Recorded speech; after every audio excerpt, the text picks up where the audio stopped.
સૌથી પહેલાં આપણે જાણીએ એક માર્કેટ માટે વ્યૂ લઈ લઈએ કારણ કે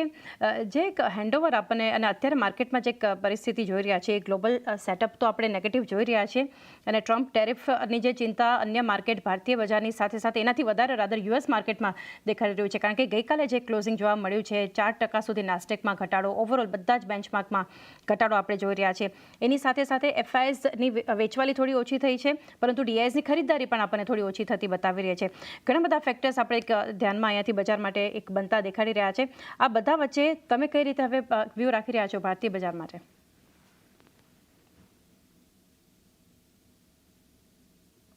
થાય છે સૌથી પહેલા જે કરન્સી જે ફોલ હતો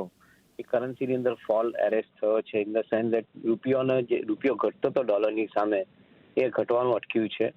એની સામે બીજા ફેક્ટરો જે મજબૂત થાય છે તેમાં ક્રૂડ ઓઇલના ભાવ $70 નીચે છે એટલે એક બીજો પોઝિટિવ ફેક્ટર તરીકે આઈ થિંક આઉટલુક આપી રહ્યા છે અને આ બે કારણોસર ગ્લોબલ માર્કેટમાંથી વેચવાલી હતી પર્ટિક્યુલરલી ઇમર્જિંગ માર્કેટ્સ અને ઇન પર્ટિક્યુલર ઇન્ડિયા માટેની અહીંયા આગળ મારા ખ્યાલથી અટકે છે અને જો એ વેચવાલી અટકતી હોય એ જે આપણે અહીંયા જોઈ રહ્યા છે તો સર્ટનલી જે પેનિક ફોલ હતો એ પેનિક ફોલ પતી ગયો એવું કહી શકાય અહીંયા આગળ ઓવરઓલ આઉટલુક પોઝિટિવ થવું જોઈએ કારણ કે કોર્પોરેટ અર્નિંગ્સનું આઉટલુક પોઝિટિવ છે ઇકોનોમીનો ગ્રોથનું આઉટલુક પોઝિટિવ છે અને આપણે ત્યાં આગળ જે મેઇન કન્ઝમ્પશન સિઝન જે last quarter of the financial યરમાં ચાલુ થવી જોઈએ ઇન્ક્લુડિંગ ઇન્ફ્રાસ્ટ્રક્ચર સ્પેન્ડિંગ અને ઇન્ક્લુડિંગ ધ સમર પહેલાંનું જે સ્પેન્ડિંગ સ્ટાર્ટ થતું હોય છે ફાઇટ ગુડ્સમાં ઇન પર્ટિક્યુલર એ બધી પ્રક્રિયાઓ આપણે ત્યાં આગળ ઘણી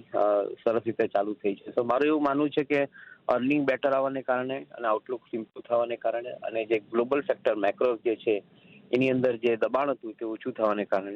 મારા ખ્યાલથી કદાચ અહીંયા આગળ we are relatively better off as far as market is concern and outlook for the market is concern કદાચ આપણે અપ્રિસિએશન જોઈ શકશું માર્કેટમાં કરંટ લેવલથી એટલે હાલના લેવલ્સ એક એપ્રિસિએશન માર્કેટ આપણને કાગળ બતાવી શકે છે દેવેનજી સેક્ટર સ્પેસિફિક અગર જોઈએ તો બેંક્સ એનબીએફસીઝ પર એક વ્યૂ કારણ કે આજે અને છેલ્લા ઘણા સેશન્સથી ઇન્ડસઇન્ડ બેંક તો એક પ્રેશરમાં છે પરંતુ આજે તો એક સમાચારને લીધે લોઅર સર્કિટ પર આપણને બેન્કિંગ કાઉન્ટર પહોંચતું દેખાડી રહ્યું છે પરંતુ જ્યારે આ બજાર માટે એક લોંગ ટર્મ માટે એક વ્યૂ આપની પાસેથી લઈએ તો રોકાણ માટે અત્યારના માર્કેટમાં બેંક એનબીએફસી સ્પેસ તમે કઈ રીતે જોઈ રહ્યા છો આઈ થિંક ઘણું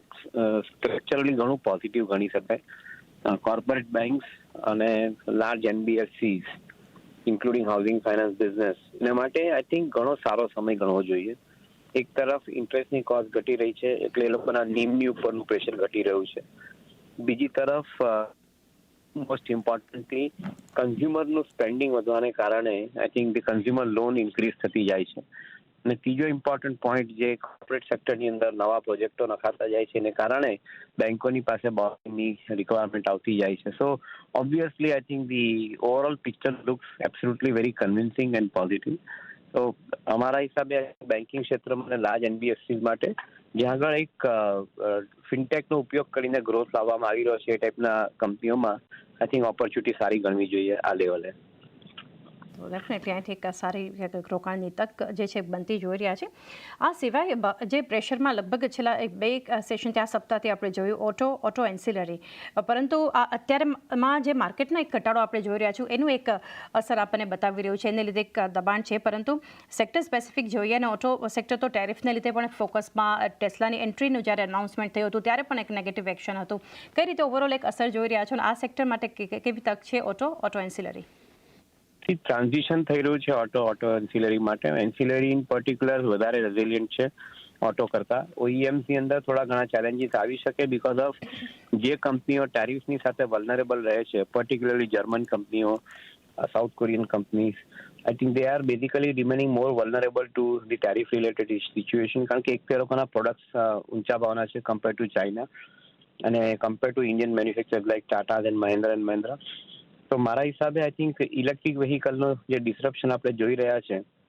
એની અંદર German OEMs American OEMs even Asia Pacific Japan અને સાઉથ કોરિયા તે are equally I think vulnerable to the kind of a disruption that China has created ચાઇનાની અંદર જે રીતે આજની તારીખમાં ઓટોમોબાઈલ ક્ષેત્રમાં પર્ટિક્યુલર બીવાયડી જે રીતે આઈ થિંક કંપનીએ જે રીતે નવા મોડલો લક્ઝરી સેગમેન્ટમાં લોન્ચ કર્યા છે એટલે competitive price this is becoming a really big threat to the global OEMs. અને મારા હિસાબે ઇન્ડિયાની અંદર અમુક કંપનીઓ વધારે સુરક્ષિત છે, જે રીતે ટાટા મોટર્સ અને મહિન્દ્રા એન્ડ મહિન્દ્રા, કારણ કે એ લોકો પાસે ડિસ્ટ્રીબ્યુશન રીચ છે, પ્રોડક્શન એબિલિટી છે અને લો કોસ્ટ મેન્યુફેક્ચરિંગ એ લોકો અચીવ કરી ચૂક્યા છે. So I would remain relatively more confident about I think some of the Indian companies than their major global peers. એક વ્યૂ સેક્ટર સ્પેસિફિક અહીંયાથી auto ancillary. છેલ્લે દેવેનજી એક વ્યૂ જાણીશું માર્કેટ માટે એ રીતે કે જે રોકાણકારો છે આટલા ઘટાડો જ્યારે માર્કેટ બતાવી રહ્યું છે, ક્યારેક રિકવરી, ક્યારેક વોલેટાલિટી, ગ્લોબલ અનસર્ટિનિટી, એફઆઈએસના ફિગર્સ જે છે, ડીઆઈએસની ખરીદારી ઘટવી, થોડું કન્સર્ન છે. ત્યારે આ માર્કેટમાં ઘટાડો છે તો જરૂરી નથી કે બધા જ સેક્ટર્સની સારી કંપનીઓ જે છે એક ઓપોર્ચ્યુનિટી હોઈ શકે, તો થોડું એક કન્ફ્યુઝન હોય છે. એવરેજ કરવું જોઈએ, રોકાણ માટેની તક છે, સેલ કરીએ, શું કરવું જોઈએ હાલના એક માર્કેટમાં? અગર લોંગ ટર્મ માટે કોઈ કંપની પોર્ટફોલિયોમાં છે તો કઈ રીતે તમે રોકાણકારો માટે એક સલાહ આપશો? આઈ થિંક પહેલા બી જે સુરક્ષિત રહેવાની સલાહ આપી હતી એ જ સલાહ અત્યારની તારીખમાં પણ આપીએ છીએ. રોકાણકારો જ્યારે માર્કેટમાં મોમેન્ટમ આવે છે ત્યારે એ લોકો ફંડામેન્ટલ ભૂલીને મોમેન્ટમને ચેસ કરે છે. ફરીથી એ રિપીટ ન થવું જોઈએ. મોમેન્ટમની અંદર તમે ખોટા વેલ્યુએશનમાં કઈ બી વસ્તુ બાય કરશો તેને સાચવવાનું તમારા માટે અઘરું પડશે લાંબો સમય સુધી. So I think today fortunately some of the large cap companies are available at a bargain valuations. તો જો બાર્ગેન વેલ્યુએશનમાં એ કંપનીઓ મળતી હોય તો મોહ છોડી દેવો જોઈએ. જે સ્મોલ અને મિડ કેપ કંપનીઓ જે સસ્તા ભાવની ગણાય છે, એકચ્યુઅલી એના ભાવ સસ્તા નથી, એના વેલ્યુએશન મોંઘા છે, તો એનો મોહ છોડી દેવો જોઈએ. અને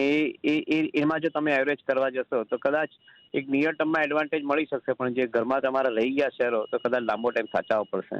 તો એ વસ્તુ પર ધ્યાન રાખીને ઇન્વેસ્ટમેન્ટ કરવું જોઈએ. મે બી હું હંમેશા એવું માનું છું કે ડાઉનસાઇડ રિસ્ક પ્રોટેક્ટ કરીને ઇન્વેસ્ટમેન્ટ કરો તો કદાચ તમારા અપસાઇડ થોડીક લિમિટેડ મળે પણ સારી મળે, સુરક્ષિત મળે.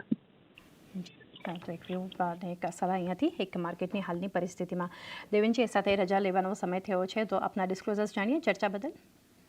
કોઈ કંપનીઓની તો આપણે વાત નથી કરી. આઈ થિંક બ્રોડલી આપણે સબ્જેક્ટ ડિસ્કસ કર્યું છે, છતાં બી કોઈક એના રેફરન્સ ઉલ્લેખ થયો હોય તો આઈ થિંક સેફ ડિસ્ક્લોઝર કે એમાં અમારા ઇન્વેસ્ટમેન્ટ ઇન્ટરેસ્ટ હોઈ શકે, રિસર્ચ કવરેજ હોઈ શકે, અમારા વ્યૂઝ અને રેકમેન્ડેશન પણ એની અંદર હોઈ શકે, અને પીએમએસની અંદરની પોઝિશન પણ એવી કોઈ કંપનીની હોઈ શકે કે જે એક જનરલ ડિસ્ક્લોઝર છે મારા તરફથી. જી દેવેનજી, આભાર.